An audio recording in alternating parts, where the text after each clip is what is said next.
drunk or asleep on duty, might get 12 lashes delivered by a boatswain's mate in front of the assembled crew.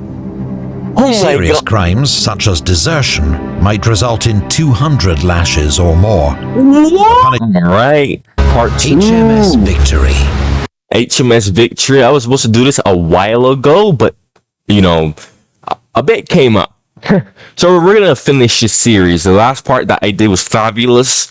So let's see. One of Britain's most powerful warships in an age when Britain dominated the seas. During the Napoleonic Wars, such ships were Britain's wooden walls, protecting the homeland from invasion while devastating enemy commerce and protecting Allied shipping. Ships of the line were the largest and most sophisticated war machines of the conflict. Britain had around 140 in total, more than any other nation. But holy, 140, yo, I didn't know, what the heck, how expensive are these ships? Don't these ships cost like a lot to build? My goodness gracious me, 100 and oof. I knew the Royal Navy was big, but I didn't know it was that big. Their advantage came less from numbers or better ship design than the qualities of the men who sailed them. Oh, really? Bold and experienced commanders, disciplined and eager crews, all full of confidence and accustomed to victory.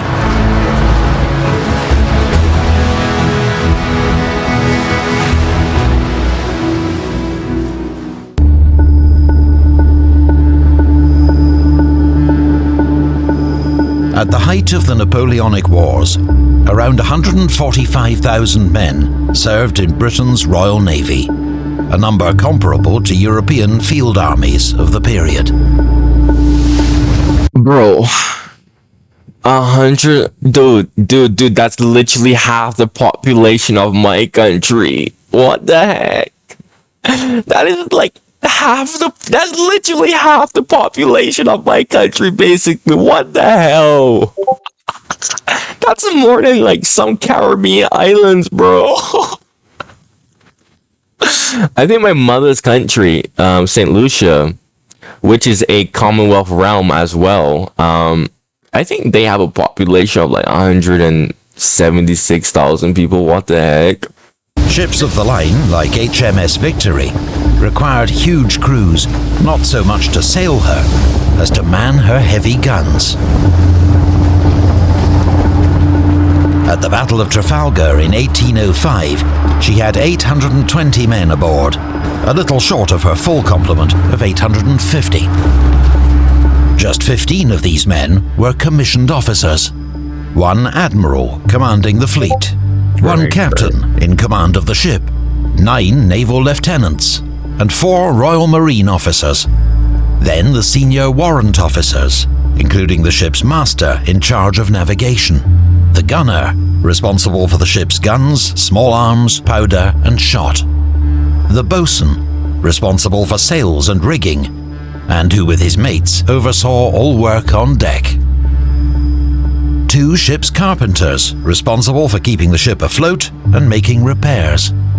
The purser, in charge of ship's provisions, a surgeon for the crew's physical welfare, and a chaplain for their spiritual. Victory also had 21 midshipmen. Wait, chaplain? What is that? What is that? Chaplain? Like, he said for the spiritual, like a cheerleader? Chaplain, what? What is that? These were young cadet officers, some of whom began their naval careers at just 13. They served a 6-year apprenticeship at sea, learning seamanship, sail handling, navigation, mathematics, and trigonometry. Golly, man. Yo, that's the thing that a lot of people don't seem to understand, bro.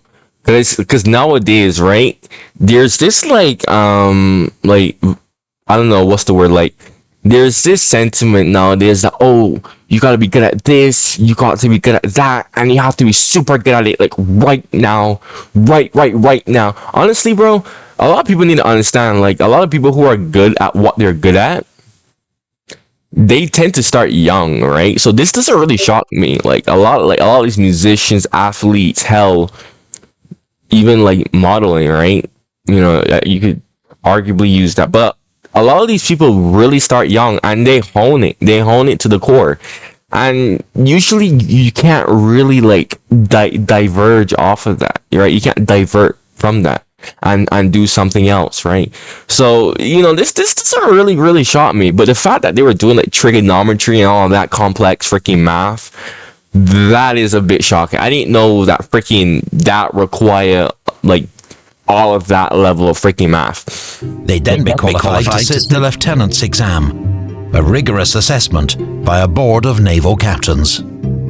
Further promotion to commander, then captain, would depend on merit and, crucially, social and political connections. The process could be hugely frustrating for those without influential friends, as satirized in this cartoon by the famous illustrator George Cruikshank. Some naval officers came from aristocratic families. There's always that guy who's always fat. Is it just me, or like in every single like propaganda cartoon or anything relating to this, there's always that guy that's just fat, right? I swear, dude, that can't be just me. It cannot be just me, fam. Like, what the heck? But most were from what today we'd call the middle classes. HMS Victory. Middle class? Hold on. Like middle class, like wealth? Is he talking about? Hold on. Is he talking about wealth? Let me listen to that. Some naval officers came from aristocratic families, but most were from what today we'd call the middle classes. Bro. Oh my god, bro, I'm not even gonna talk about the wealth inequality. I'm not even gonna talk about that. I talked about it in my was it History of Russia? It was in one of my Epic History TV Russia reaction. It was either in the Decemberist or it was in one of my History of Russia videos. But I talked a little bit about that there. It is ridiculous, bro. My gosh, there is no middle class anymore. It's either you're rich or you poor. That's all I'll say here. But freaking hell, there is no more freaking middle class, dude. Oh, bloody hell. HMS Victory carried 43 clerks, orderlies, stewards and servants to assist the officers. 69 junior warrant officers, petty officers and their mates held various specialist roles, such as coxswain, armourer and sailmaker. There were 212 able seamen, the veteran sailors. 193 ordinary seamen with at least a year's service. 87 landsmen, mostly new recruits, only good for hauling on ropes. 142 Royal Marine non-commissioned officers and privates, soldiers who fought at sea, led amphibious landings and enforced discipline.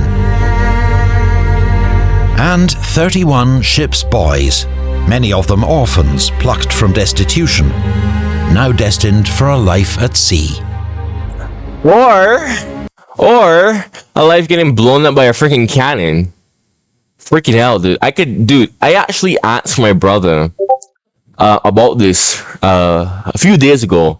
I was like, bro, would you rather be on board a modern ship, or would you rather be on board from a ship from the 19th century?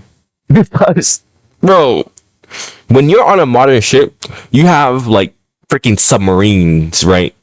Freaking sinking you and whatnot. You have missiles, right, from far away, right, hitting at you, right? And there's a chance that you could be like below deck, something happens and you drown below there, right? I don't really think getting your limbs blown off is like, I mean, yes, it does happen. Yeah, it does happen.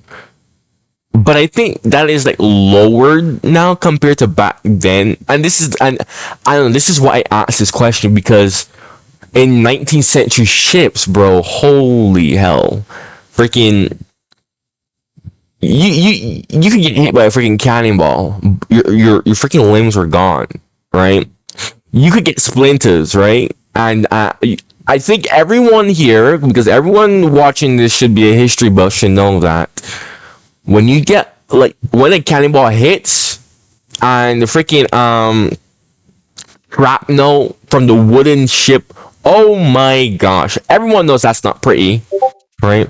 Then, you know, they're gonna amputate your legs and there's no anesthesia, right? So you feeling that, right? You're feeling that, my boy, right?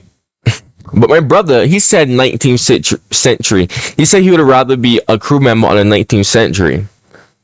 Very interesting answer. Me personally, I don't really know what to choose, because both sides are horrific in the grand scheme of things. If, you know, basically shit hits the fan, right? So I don't know. If you want to answer that question, like, would you rather be on a crew member on a modern ship today, or would you rather be a crew member on a 19th century ship such as this? Considering what I just said. If you want to answer that, feel free. If not, you can not answer it, I guess. And explain why. If you do answer it, explain why. Because I read all my comments. Even the long paragraphs. The extremely long paragraphs that some of you give me. Each man was assigned a station for every maneuver. Top men were the fittest, bravest sailors who handled the sails high above deck. Forecastle men were knowledgeable veterans who handled anchors and bowsprit sails. The waisters in the ship's waist and afterguard on the quarterdeck and poop were for hauling on ropes. The crew was organized into two halves, the larboard watch and starboard watch. They took turns on and off duty, except for emergencies when all hands were called on deck. They were further organized into divisions, each commanded by a lieutenant responsible for his men's welfare and conduct. HMS Victory's crew, like that of most British warships, was surprisingly cosmopolitan. Most were from Britain and Ireland, but about 10% were foreigners, including Americans, Italians, Dutch, Maltese, and West Indians. West Indians! From us. West Indians. Shout out. Yes, the West Indies is also another term for the Caribbean, by the way. That's why if you ever hear, like, British West India Regiment, because that was a thing, British West India Regiment, that was the term for British Caribbean Regiment, right? You never really hear that term being used at all. Like, if we're talking military wise, especially in the British Empire, I'm not sure about how France called their colonies and the Dutch. I think the Dutch doesn't call it West Indies. I think the Dutch calls their whole of the Caribbean the Dutch Antilles. I'm not sure about the Spanish Caribbean, but the British Caribbean, yes, West Indies. Yeah, that term was used to basically say British Caribbean, right? But West Indies could literally means like the whole Caribbean, right? So don't get confused. In this case, since he's talking about the British, he's just talking about the British Caribbean. So I considered titling my channel West Indian because that's technically what we are. We are West Indian, but I know that a lot of people don't understand like what that term is. So I was like, okay, I'm just gonna, call the other term, which is British Caribbean. There's literally a bunch of terms to describe this region. There's British Caribbean, British West Indies, Anglophone Caribbean, English Caribbean, Commonwealth Caribbean. Yeah, so yeah, there are a bunch of terms on that. Let us continue. Maltese and West Indians. About half were volunteers. The rest had been impressed, meaning they'd been forced into military service by the Navy's notorious press gangs. These naval recruitment parties scoured ports and passing ships for British sailors, all of whom were considered fair game for compulsory enlistment. The process was not always entirely peaceful. Navy press gangs were feared and despised by civilians. They were known to seize men who were not sailors or even British, though most were later released if they could prove their identity. And there were limits. Contrary to popular myth, the Navy did not press vagrants, nor did it accept criminals convicted of serious crimes. Respect. At least they had standards. Honestly, at least they had standards. To get the best out of a ship like Victory, the captain had to know his crew and his ship. Every vessel has its own best point of sailing relative to the wind. HMS Victory's was 1 or 2 points off her stern. This means she made her best speed, around 10 knots, sailing in these directions. But large ships do not sail in a straight line due to leeway, the effect of the wind pushing the ship's hull sideways. This was something the helmsman steering the ship at the ship's wheel had to correct for. The officer of the watch, usually a lieutenant, was responsible for the ship when on duty, and ordered which sails to set and take in. He would summon the captain if the situation required it. In strong winds, Victory might sail under topsails alone, perhaps with a jib and flying jib. In lighter winds, she would crowd on sail, adding courses, topsails, and royals. Look at that. Look, dude, those sails are so massive. Freaking hell. If you're like far away, right? And you see that, can't you like shoot at these sails? If you have cannons in front, can't you like do that and like mess with the sails? Destroy it? Because this is huge. Look at that. That's freaking massive. She might even run out the stunsail booms to set studding sails, pronounced stunsails. This was known as sailing large.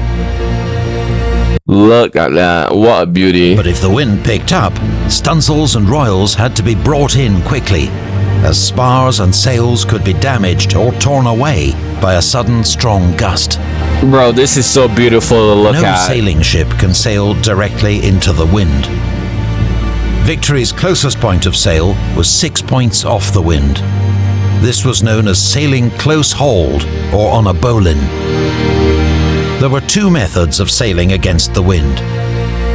The first was tacking. This zigzag approach required precise sail handling and could strain spars and rigging. The alternative was wearing ship, an easier maneuver to perform, but slower, as it meant going the long way around.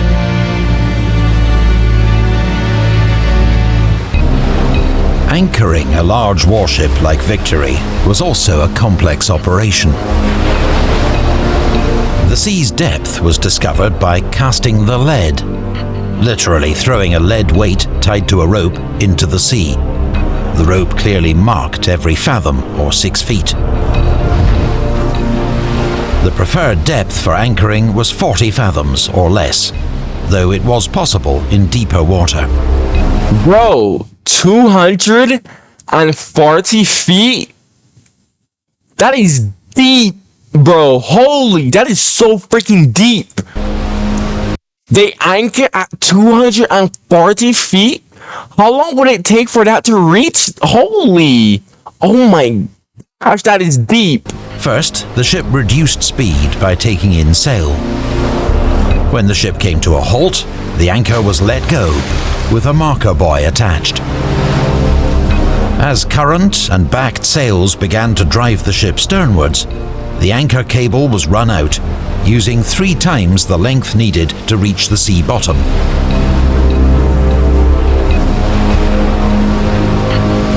It was the weight of this giant cable, as much as the anchor, that kept the ship in position.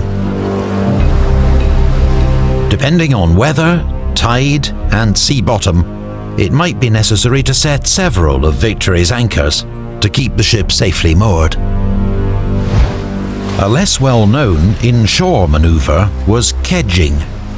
This was a way to drag the ship against wind or tide using manpower alone. The lighter kedge anchor was carried in a ship's boat, rowed out ahead of the ship, and let go. The crew then turned the capstan to haul the ship towards the anchor. This is cool.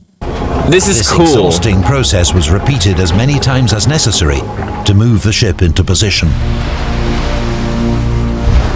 Another version of this was warping, in which ropes were attached to a fixed object, like a strong tree on shore, and the ship hauled towards it. Oh my gosh, this is insightful as hell to freaking learn about.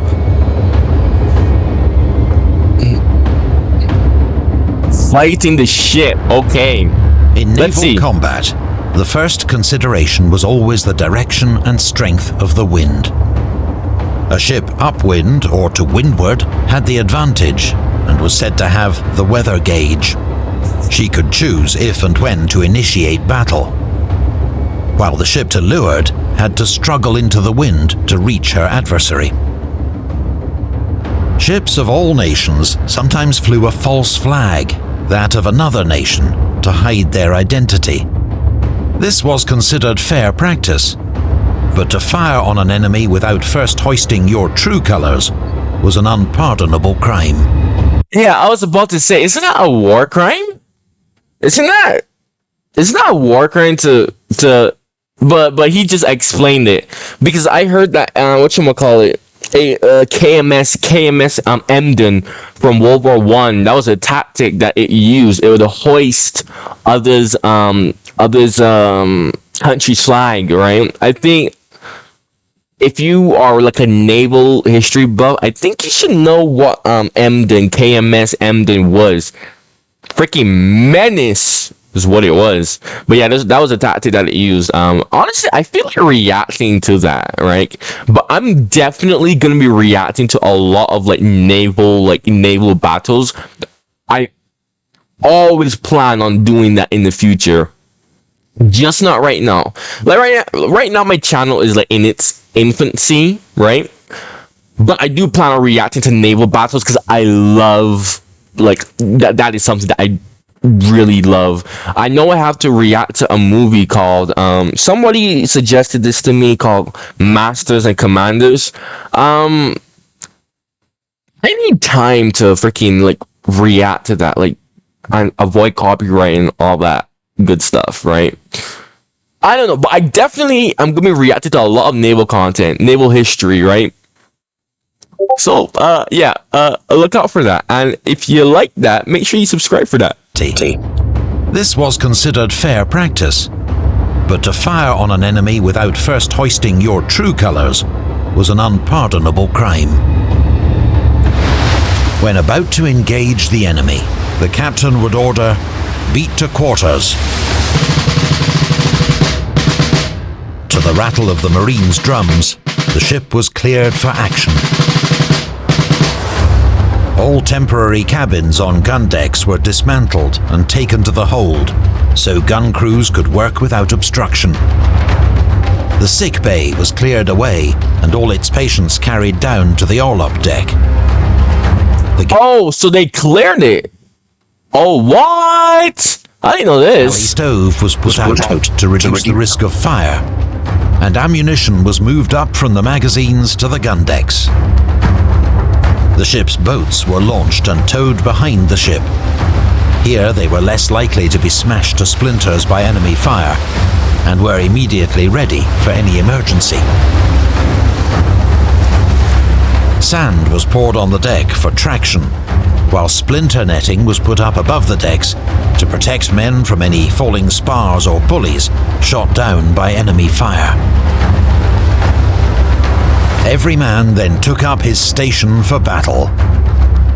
Captain and officers in full uniform on the quarterdeck. Top men aloft, ready to trim sail.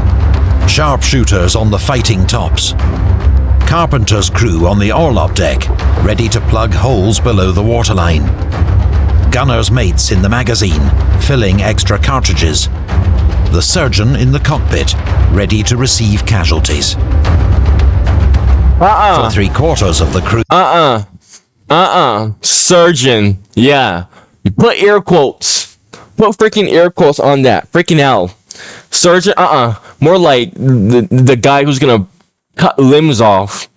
Surgeon. They call that a freaking surgeon, bro. Oh my gosh. My question is, right? When people got their limbs, right, freaking cut off, or the official term for that would be amputated. How did the surgeon know how to stop the blood flow from making them bleed out, right? I always wondered, how did they stop that from happening? Was it just simple? You just block the blood flow and eventually the body heals and boom, you're not gonna bleed out? How did surgeons back then freaking know how to do that? Actually, I don't know. I think I heard in some cases that when people were amputated, they either die from shock or something. I could be wrong. I don't know. Or they still die from blood loss. I don't know. But still, because I don't know how that process works. All I know is that they just go and freaking take a big saw and just gotta hold them down whilst they're literally hollering in freaking agony. Oh my god! But yeah, seriously though, I'll let for someone to answer how that whole process went about. Crew, battle station, receive casualties. For 3/4 of the crew, battle stations meant the gun decks, manning one of the ship's 104 guns. It was a huge amount of firepower for the age, and made her one of the most heavily armed warships in the world. Her heaviest cannon were the 32-pounders of the lower gun deck. At point-blank range, these guns could punch through 2 feet of solid oak. Heavy breaching ropes held each gun in place. Otherwise, recoil would have sent 4 tons of gun and carriage flying across the deck after every shot. Each gun had a crew of between 10 and 14, which was divided in half if the ship needed to fire on both sides.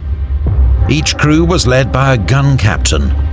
He was responsible for aiming the gun, his crew shifting its massive weight with handspikes, crowbars, and wedges. When he was on target, the gun captain either applied a slow match to the touch hole, or as seen here, pulled a lanyard attached to a gun lock to fire the gun.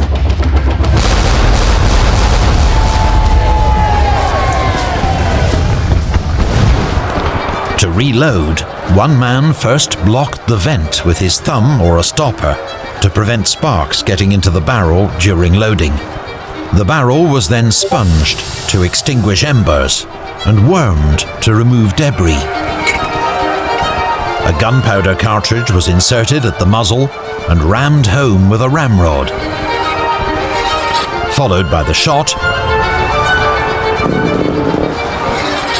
and then a wad to keep everything in place. The gun was run out into firing position and a pricker inserted into the vent to prick the cartridge and spill the gunpowder. The gun captain then added powder from his powder horn to the vent and priming pan. The gun was now primed, ready to fire again.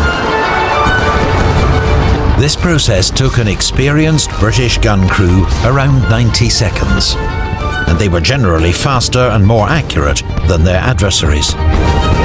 As a battle 90 seconds. How long did it take for the French then? How long did it take for the French? 90 seconds?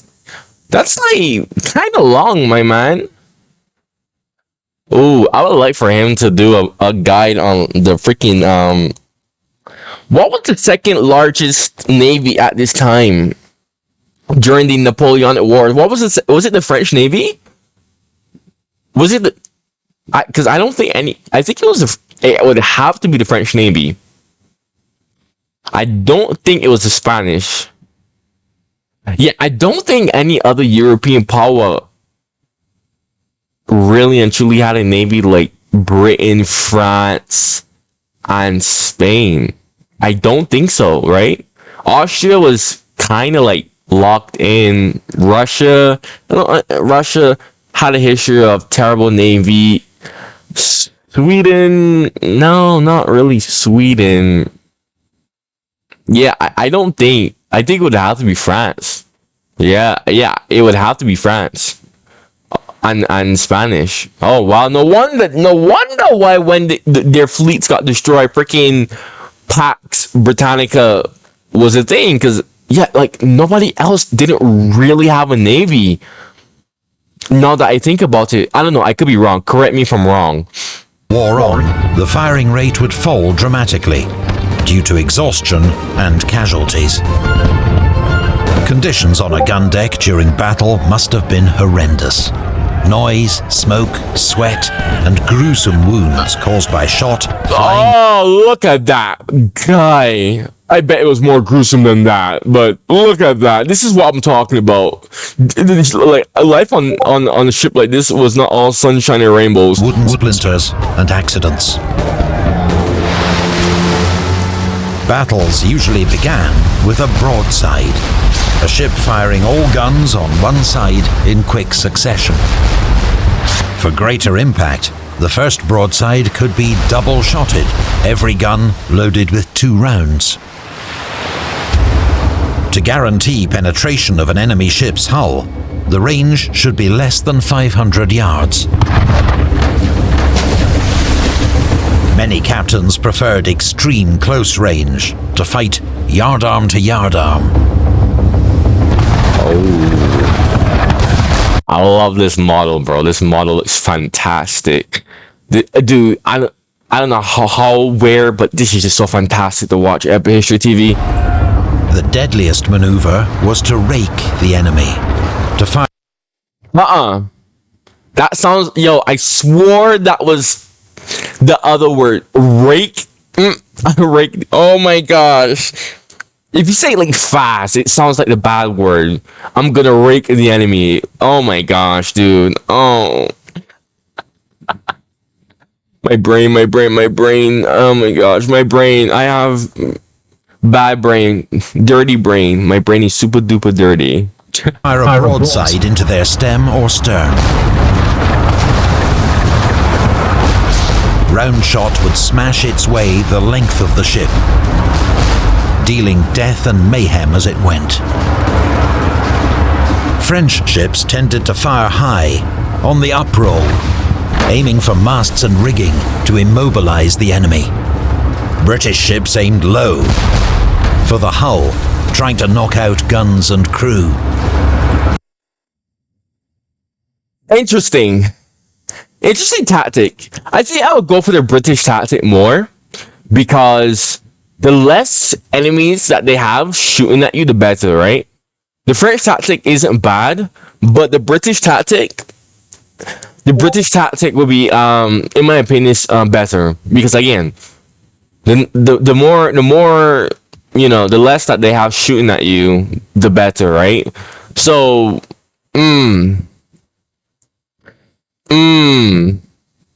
yeah, honestly, I don't know why the French would be targeting.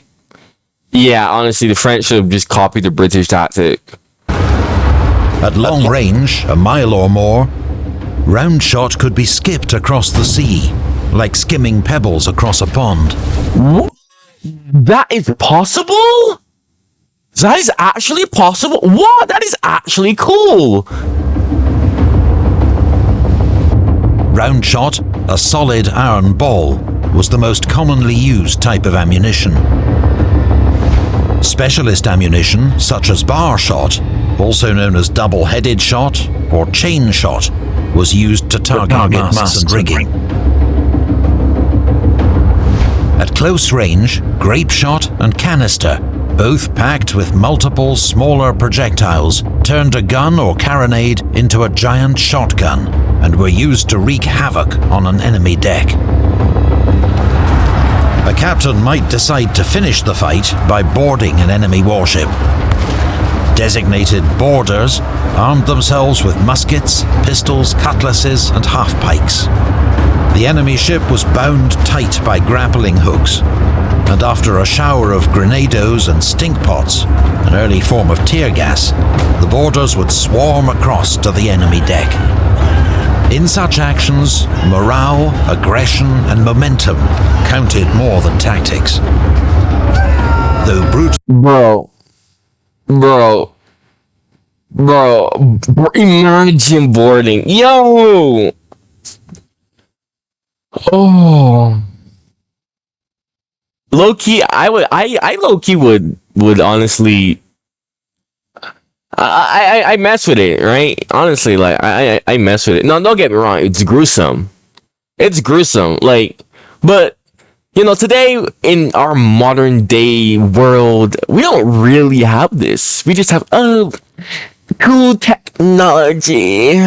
Oh, we're gonna fire a missile from like 10 miles away. You know, oh, let's just use our submarine and sink the ship, right? But back then it's basically like, I ran out of ammo. Now what? No, just go right at him, right? You know? And that's pretty respectable. That's pretty respectable, you know? But now today it's just like, missile go pew pew pew pew pew. Oh, we ran out of ammo. Oh, retreat. No retreat.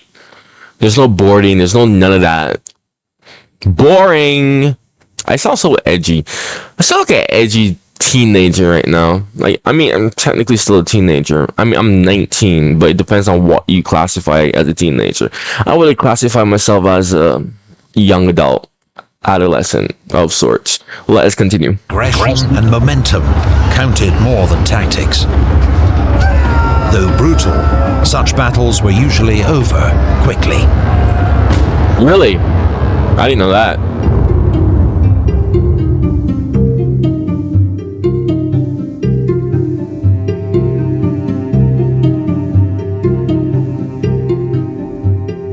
Combat at sea was relatively rare.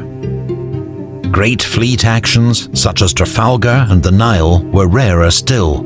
Just a handful of days spread across 20 years of war. Weeks and months often lay between any encounter with the enemy. Then life at sea was dominated by naval routine, and the passage of time marked by the ship's bell. The naval day began at noon, determined by the officers' observation of the sun with their sextants. The moment the sun reached its highest point was noon. The ship's hourglass was turned, and the bell rung 8 times to mark the beginning of the afternoon watch. Half an hour later, as determined by a half-hour sandglass, the bell was rung once. A half hour later, it was rung twice, and so on. So 5 bells in the afternoon watch was 2:30 p.m. 8 bells meant the start of a new watch, sending half the crew below deck to rest or do other tasks, and bringing the other half on duty. There were 7 watches in all, though the first and second dog watches were only 2 hours long. This meant the 2 halves of the crew switched their routine each day, and one half wasn't always stuck with the same night watches. Bro, what the heck could you do? Leisure time? Leisure? Leisure? What type of leisure would these people do? What type of entertainment would these people have? That is my question. Sleeping. My question is, what type of leisure? How could people even entertain themselves back then? There's no magazine, right? I don't want to say like there's no like cell phone or any of that, but even before cell phones were a thing, there were ways people entertain themselves, like radio, magazines. There's books, there's books too, but that's all I can really think of is like reading books. That's it, right? Like, is there really anything else that these people would entertain themselves, have leisure for themselves? I can't really think about that. Senior officers slept in a hanging cot. For everyone else, bed was a hammock strung up from the ship's beams. Most of the men slept on the middle or lower gun decks, their hammocks suspended between the guns, just 16 inches apart. But as most ships operated a two-watch system, half the crew on duty while the other half slept, about half the hammocks were empty at any given time. In normal conditions, only part of the watch was required to sail the ship. The rest carried out various tasks, not least cleaning the ship, scrubbing decks, polishing brass and painting woodwork. This was a matter of maintenance and hygiene, as well as collective pride in their ship's appearance. Respect. They were fed 3 times daily, though only dinner at noon was a hot meal. They organized themselves into mess. Dinner. Wait, what? I thought dinner's like evening. Dinner. Dinner. Dinner. Where's lunchtime? Hold on. Breakfast, dinner, supper. What? What? Where's lunchtime? It's breakfast, lunch, dinner. What the heck?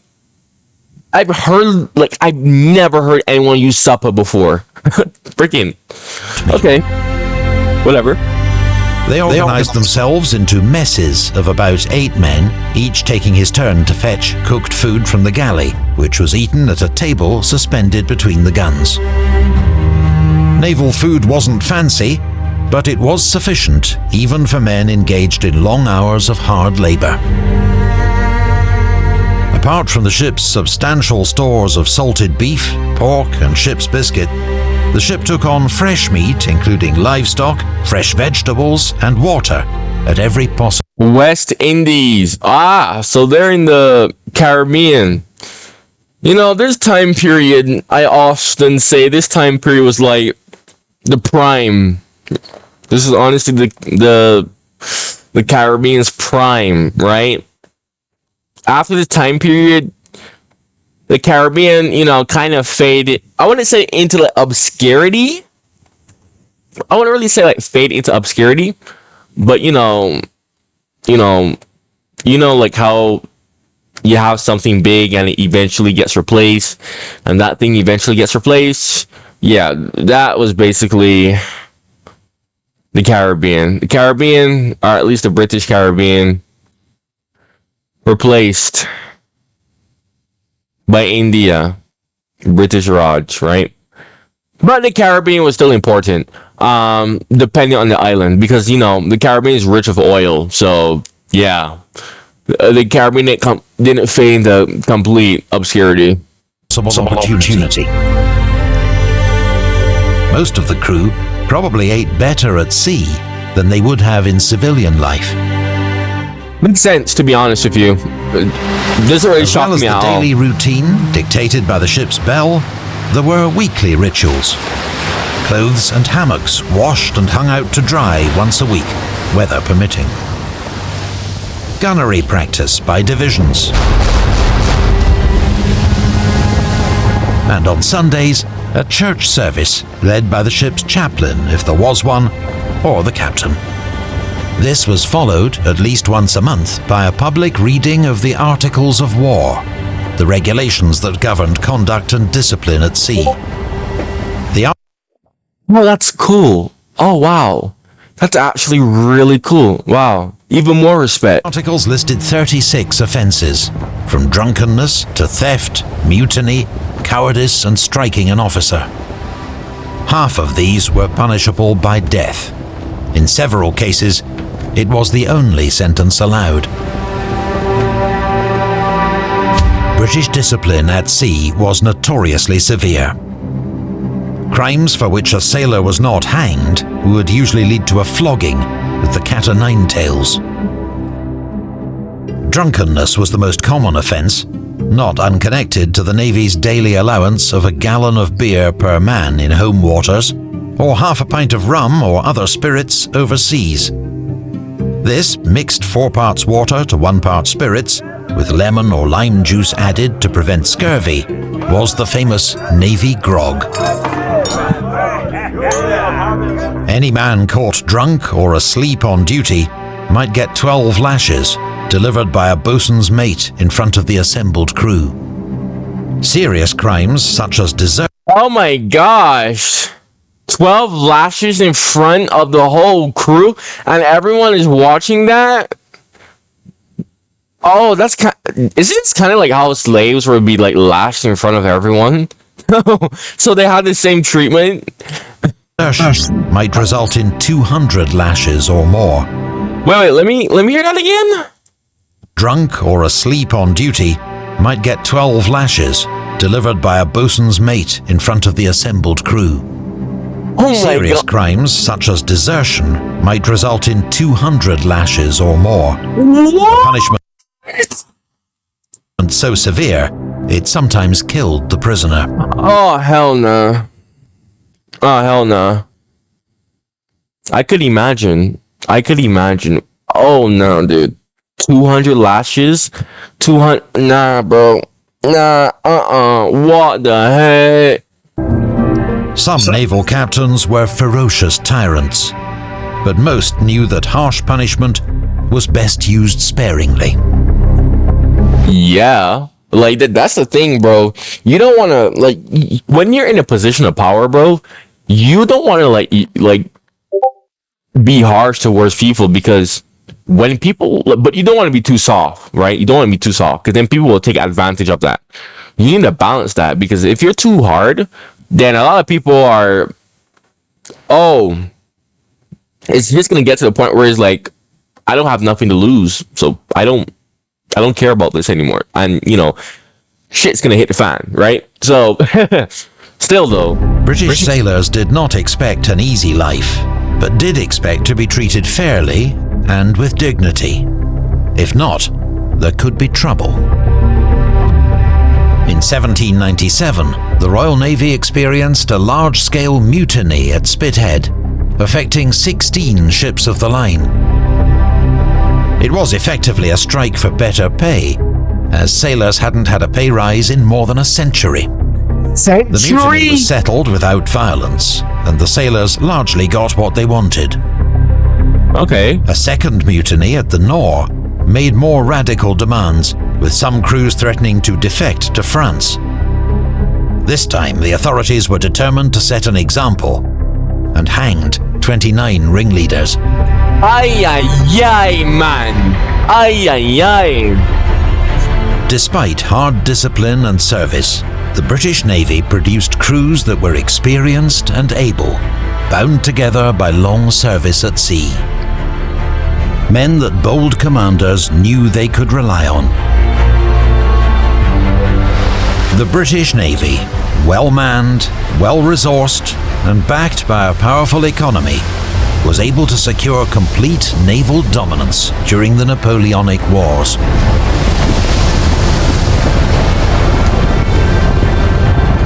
It would prove a crucial factor in Napoleon's defeat.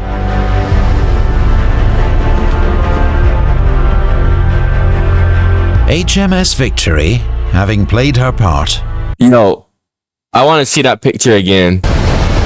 In Napoleon's Oh man. Dude, imagine being oh my gosh. defeat. Dude. HMS Victory, having played her part, was placed in the Naval Reserve at the end of the war. Narrowly escaping the Breakers' Yard, she became the flagship of the Port Admiral of Portsmouth on England's south coast, and later flagship of the Royal Navy's Commander-in-Chief.